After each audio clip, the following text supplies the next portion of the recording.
Welcome to the Salmon Runs YouTube. Enjoy the video.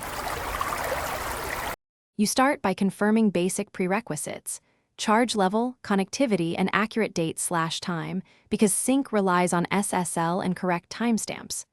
Once done, restart the phone to clear transient issues. After reboot, go straight to Settings, Accounts, Google, and tap the account giving errors.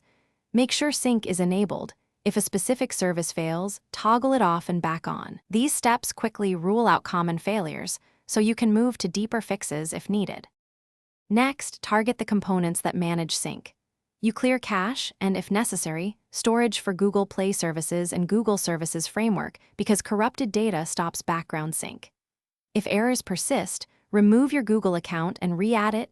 You'll authenticate again and possibly re-enter two-factor codes, which refreshes tokens.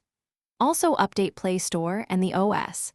Google often pushes fixes via app updates. These actions refresh credentials and background processes. Finally, verify whether the problem is account or device specific by signing into the same Google account on the web or another device. If it syncs there, the issue is local. If local, reset network settings or boot into safe mode to rule out third-party interference.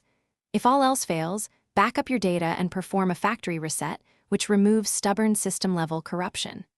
If problems remain after reset, contact Google support. As a troubleshooting tip, keep a secondary admin account for recovery. Thanks for watching. Consider subscribing if we helped you.